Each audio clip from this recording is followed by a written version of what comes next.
Now, if you're not ready to grind, don't apply. That's the growing trend, if you can believe it, on job listings that are ditching work-life balance for non-stop hustle. Take a look at this real job posting. It's for a senior engineer position at a speech software company called Rilla. They're urging applicants to not work there if you're not excited about working 70 hours a week in person. We spoke to the CEO of Rilla, who says they've had success in the hiring process. The problem is when companies are not transparent with people. When they say they have the real expectations, but they don't tell people ahead of time. So then they join, and then everybody's pissed off. The employee's pissed off, the company's pissed off. I'm like, yeah, you didn't align expectations. You should tell people if you're going to do radically different things and you're going to demand a lot of hard work from, tell them so that when they join, they're like, yes, this is exactly what I wanted. So because we're very transparent with people, every single person that has been hired at Rilla knows that that's what they're signing up for, and they're self-selecting it. They're literally saying, I love that. There you go. I'm not surprised that CEO wants 70-hour-a-week employees. Next to me, you're looking at Wall Street Journal reporter Lindsay Ellis. She's reported on this and joins us now to talk about everything. Good morning to you, Lindsay. I hope you've had your coffee. I don't know if you'll be as intense. But why are we seeing more companies advertising as a benefit these grueling hours and intense expectations? Yeah, I heard a couple of different reasons from companies. I mean, first and foremost, they have a little bit of leverage right now. You know, companies hiring has slowed over the last few years.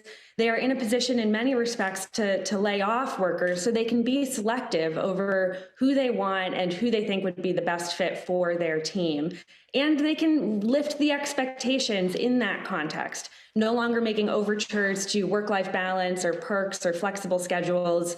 You know, the other aspect of this, too, is just as the Rilla CEO was saying, if you are very transparent about what you want and what your expectations are, maybe people are not going to apply. That's beneficial for them for a number of reasons. First, they don't want to have to do another job search in 6 or 9 months. That takes a while. That's expensive. And second, you know, you want to maybe whittle down the candidate pool a little bit. It's so easy to apply for jobs these days with sort of the one-click easy apply on LinkedIn or other online forums that kind of saying this is where the bar is might winnow the pool to some degree, making it a little bit easier to sift through from the corporate perspective. Yeah, transparency, a really important point. We actually asked the Rilla CEO if he thinks this is sustainable, though. Listen to what he said.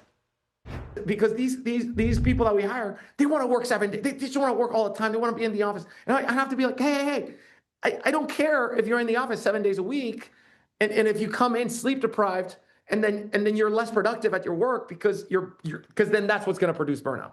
And so the way we manage that at Rilla is, number one is we make sure that people are sleeping really well. We make sure that people are eating really well, and we make sure that people are staying really healthy.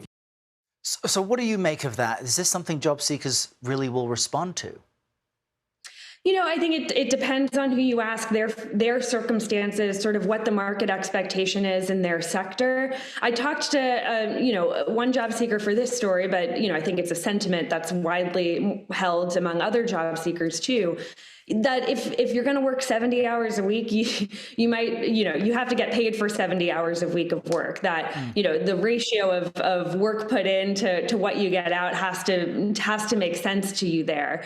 But I did hear from other job seekers too that there's a real benefit to this transparency, a sentiment of, hey, at least they're being honest about what the expectations are. And I think that would also go a long way for someone who is applying for a job and in that interview process. Yeah, some people actually want that, as hard as it is to believe. Lindsay Ellis, folks should really look at your reporting for the Wall Street Journal. We appreciate you joining us.